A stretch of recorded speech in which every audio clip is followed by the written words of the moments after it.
Hey there and welcome back to another My Hero Academia review. And today we're diving into essentially the wrap-up episode of the battle between classes 1A and 1B. A little foreshadowing on the future of Eri, and the final completion of Todoroki and Bakugou's provisional license exam with a tease into the next arc. But before we get into all that, I just want to let you know that I have read the manga and I'm aware of any relevant future plot points and details. But for the purpose of these reviews, I only like to talk about what the anime's presented up to now and not go back and forth between the manga and the anime. It just helps to keep the reviews streamlined and it allows anime-only fans to watch along and join in too. But with that being said, let's get started. We start off the episode pretty much where the previous ones left off, with Deku gushing at Shinso about how he's so impressed with everything that he did, telling him it was smart of him to try and draw Deku into a brawl to regain his advantage, and that he was beginning to resemble Mr. Aizawa with his capture gear. He goes on to say that Shinso proved that he was the equal of the Hero Course students in both his ability and his judgment, and that he showed him that Deku also has to improve himself as well. And I gotta say, Deku is such a true bro. He literally always finds the good in what other people do, and he helps Shinso see that even though he lost in the end, he really did prove himself and inspire others. Are we sure that his quirk isn't secretly the power of endless moral support? Although, not to be a downer or anything, but I really don't think that Shinso proved he was the equal of the hero students. He definitely showed promise as to what he can achieve, but right now, he's still pretty raw. And he definitely comes across as being at the level the hero students were at the beginning of the story. But still, good on Midoriya for encouraging him though.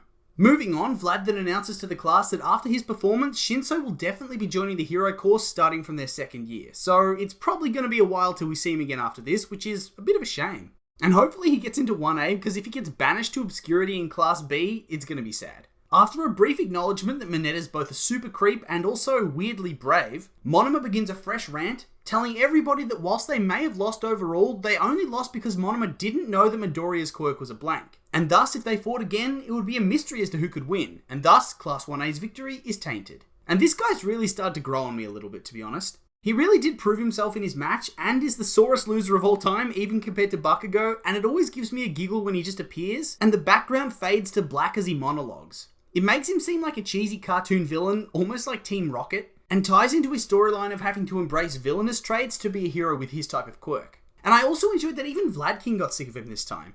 And then we conclude the scene with an ominous request from Aizawa for Monoma to come and see Eri the next day. The scene then moves on to what I assume is that afternoon at the UA dorms, where we see Eri writing a letter. Mirio approaches, asking who she's writing to which she replies that she's writing thank you letters to both him and Deku because she struggles to say those things out loud. This kid is heart-meltingly cute. Seriously, I get why Deku and Lemillion were basically ready to die for this kid after like 5 minutes. I also really enjoy that we constantly get follow-ups to her progress. Normally in stories like this, she'd just be a stepping stone for Deku's development. Save some kid and prove you're a strong hero. But she's been a significant point in his development, and it allows us to follow up on Lemillion too since his quirk was erased. Even though the scenes with Eri so far are largely fillerish and lighthearted, it still adds to the story and gives depth to characters like Aizawa becoming a dad and seeing Lemillion and Deku in paternal lights. We then move on to the training gyms with another time skip into the evening, where Bakugou and Deku are training, with Bakugou going nuts with his own brand of tough love, chasing poor Deku around trying to blow him up and get his body to use Black Whip to defend himself. And all the while, All Might panics and screams, telling Bakugou that this training's about making sure he doesn't use Black Whip, not to make it come out subconsciously. All Might then asks him about the power, with Deku replying that it won't come out and that its presence is gone. And then we have a little flashback to explain how we got to this point. And we're back at sunset in the teacher's lounge area with All Might, Deku and Bakugou all sitting down to discuss the day's events. And I found this funny, because it was almost like he was disgusted they would be so stupid as to have these conversations where any teacher could just walk in. Bakugou then asks All Might whether he knew about the quirk, and All Might replies that he didn't, and that his master also probably didn't know about the quirks getting transferred along with the actual power of One for All. And this prompts one of the funnier exchanges of the scene, with Bakugou telling Deku that that means he must be the first, and that he's scum. Leading to All Might entering Dad Might mode and scolding him, with Bakugou not even acknowledging him. All Might seems to be getting less and less scared of Bakugou's angry outbursts and is seriously filling a constructive parenting role with him, actually telling him off when he goes too far. Although it does seem as though Bakugou doesn't take any of it in. Seriously though, these three are quickly turning into the show's second most dysfunctional family unit next to the Todoroki clan, and I'm all here for it. After Deku tells him that there was no trigger for why the power came out, and that there seems to be some sort of external component, Bakugou speculates that it could be something to do with All for One, since the power came from him, and is very similar to his own original quirk. All Might then agrees, saying that was just something he was too afraid to say out loud, whilst also telling him that they need to prepare so that an incident doesn't happen again and that they can learn about the power. Although I'm not sure that doing this training the very same day as the incident will do him any good, but whatever. And also, it's apparently very good for Bakugou to be in on these sessions, because clearly All Might doesn't have the guts to tell Midoriya uncomfortable truths. Maybe keeping Bakugou in the loop is going to save Deku's life one day. Who knows? We then get to hear about two alternate theories for how Deku can unlock his power again. Bakugou thinks that he needs to keep beating him up until he's so completely defeated that he has no choice but to use it. And that's pretty intense, to say the least. Whilst Deku thinks that he needs to visualize unlocking the power in his mind because he judged that he couldn't use it properly at the time, and thus he most likely subconsciously stored it away. Disgusted by his muttering, Bakugou uses this time to storm off, whilst All Might calls off the rest of training for the day. Back in the dorms, we're treated to a manly bro-off between Kirishima and Tetsu, with Tetsu punching Kirishima in the face, cause what a friend's for, and telling him to stop whining, whilst Kirishima tells him that Tetsu did a lot better than him in the training. And yeah, true that. Tetsu almost took down Todoroki, one of the big three of their year essentially. Kirishima got clowned by Beast Boy and Vines. He contributed almost nothing and got captured first, but despite these obvious facts, Tetsu talks up Kirishima like the Chad that he is, and tells him that they may be similar, but they're also different, with Kirishima being able to harden far beyond what he can, whilst Tetsu can better handle environmental extremes. But despite that, they're both strong. True bro moment. Deku then enters the dorm, and we get a quick look at the two classes bonding. And that's all well and good until you see Mineta strapped to a chair, Clockwork Orange style, getting indoctrinated by Ashido. I guess to change his perverted nature.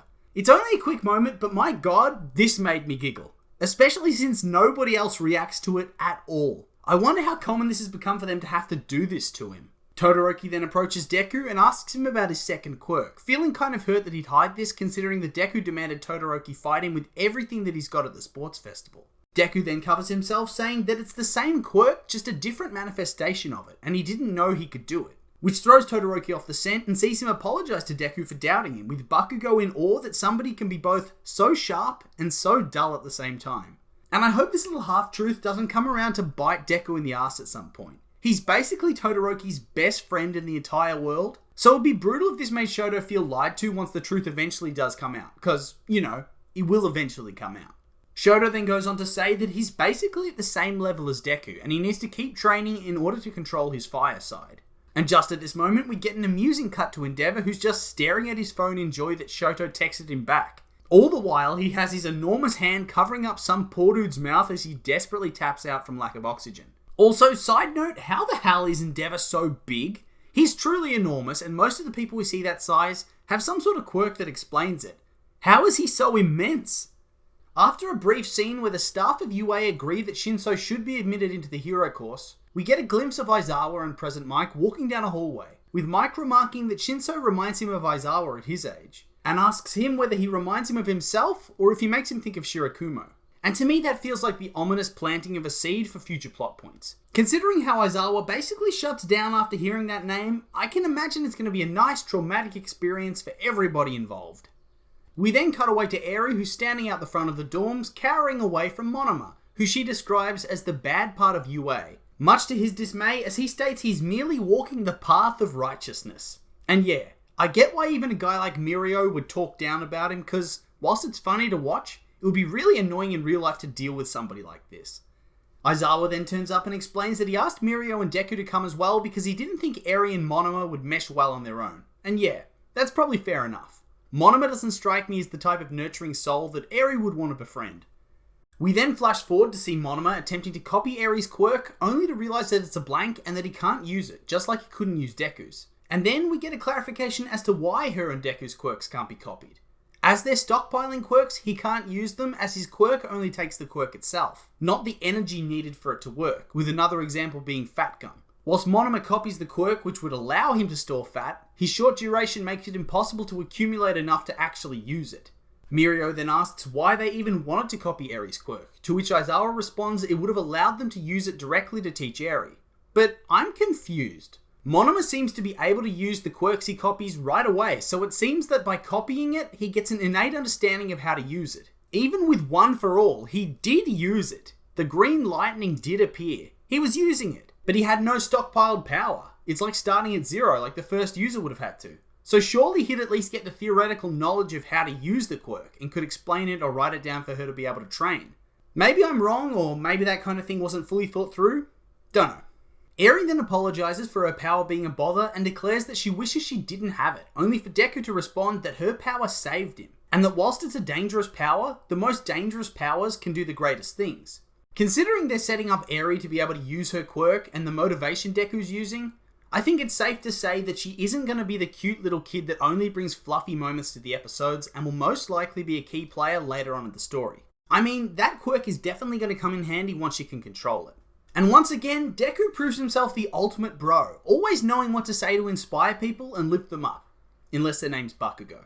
We then cut away to the dorms once more, but this time it's snowing, much to the excitement of the class. Highlights of this sequence include Kirishima full-on ripping his shirt off to play in the snow, and Ida and Momo activating parent mode, and scolding Mineta and Kirishima for running around outside in the cold. Like seriously, they even look like a mum and dad, from their poses, right down to the clothes they're wearing, complete with Deku playing the role of little brother behind them. And also, just from this small exposure to cold, Sue completely shuts down. How can she even exist in this weather? Could she even attend class if all it takes to knock her out is a cold breeze filtering through an open window? The class then discusses how both Bakugou and Todoroki had their provisional license exam that day, and that if they pass, they'll have finally caught up to the rest of them. And to be honest, I'd completely forgotten about this. And honestly, that's probably because it's been so long since the end of Season 4 where we saw them be tested with that class of kids, but I'm glad we didn't have to watch them do another test. This of course segues us into a brief montage of the two actually getting their licenses before we see a villain attack in progress, with a huge wave of water rushing through a city street. And this looks like an actually tough power, honestly, although a terrible power to have if you're about to fight Todoroki. So yeah, see you mate.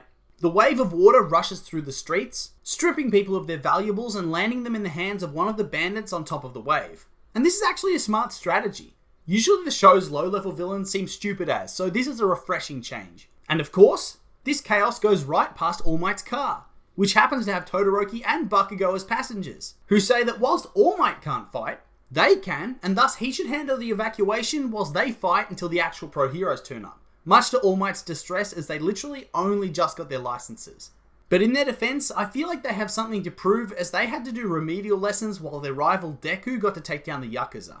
And there isn't all that much to say about the first part of this fight, other than Todoroki and Bakugou absolutely obliterate the low-level goons almost immediately, whilst the ringleader, a man who can manipulate carbon, holds off Bakugou for a little while before getting minced by Todoroki, who uses the move that beat Deku at the sports festival. Yep. See ya, mate. And honestly, for their debut, they did a good job, taking out the villains, saving an idiot woman who got too close to the action, and saving all the belongings that were stolen, prompting the attending hero Slide and Go to give him a big old hug. He seems nice. Dad Might then congratulates the two before the episode ends. And this was a pretty decent episode. It was nothing special, but it was a cool down episode, and it did what it needed to do, as well as explaining a few plot related things like why Deku's quirk couldn't be copied. The end of arc episodes always kind of feel like this, although I did like seeing Bakugou and Todoroki destroy the squad of wannabe villains. Their quirks are some of the coolest amongst all the hero students, so that was a fun end to the episode. Anyway, those are just my thoughts, and now I'd like to hear yours. What do you think of the episode? Like it? Hate it? Make sure to leave a comment and let me know.